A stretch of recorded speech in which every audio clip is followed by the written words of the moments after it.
Freehand essentially got started when Jacob, who is now my business partner, and I met each other via a mutual friend. Jacob had his own shop prior to this, sort of similar, and he wanted some leather goods.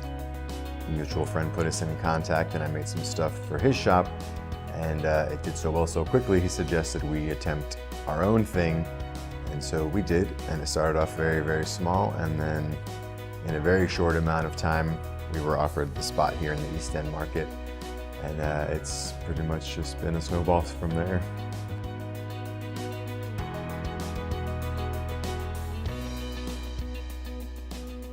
The idea behind the brand was to be a men's goods shop. Hence, we started with the leather products and the grooming products, and then it's now morphing into, we have a small ladies line even. We're starting to take on, other brands, usually as local as we possibly can, trying to keep everything Orlando or at least Florida centric. We definitely find ourselves going in a direction of embracing sort of not only the Florida life in general and like the pride that's now finally starting to form from being a native born and raised Floridian, as Jacob and I both are. The process I go through to create, say, a new leather product or even a new grooming product is definitely, it's somewhat arduous. Both involve, multiple iterations of design as far as the function, the aesthetic, the look, who the product might cater to, and a similar process with a grooming product. Again, is usually a lot of tweaking and tweaking until it gets to where I want it to be.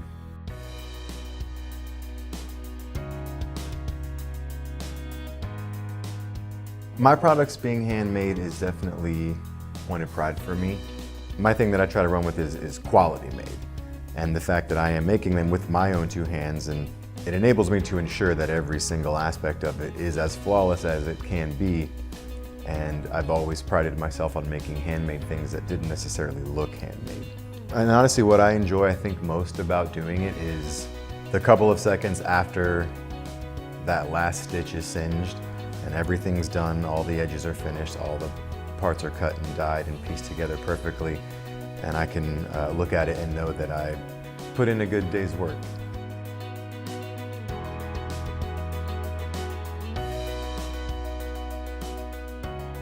The journey of Freehand Goods has been, at this point, still incredibly whirlwind. I can definitely say that I would have never expected us to be where we are after only 2 years, essentially in total business. The public response was almost overwhelming, very heartwarming, and again, a huge point of pride. We would love to branch out into a secondary location. We love being here in the East End market more than anything, and it's obviously been good for us.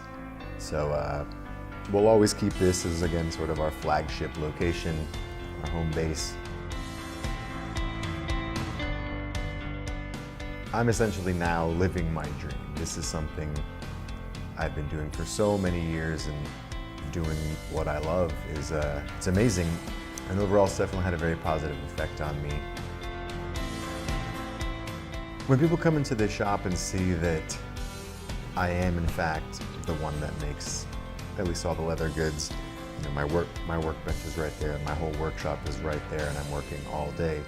I like to hope and think that makes them feel more comfortable about their purchase as far as the quality and the longevity, and when you see the person making it, when you trust the words they're saying and the way that they speak about their craft, it makes it a lot easier to walk away happy that you just did what you did, you just bought what you bought.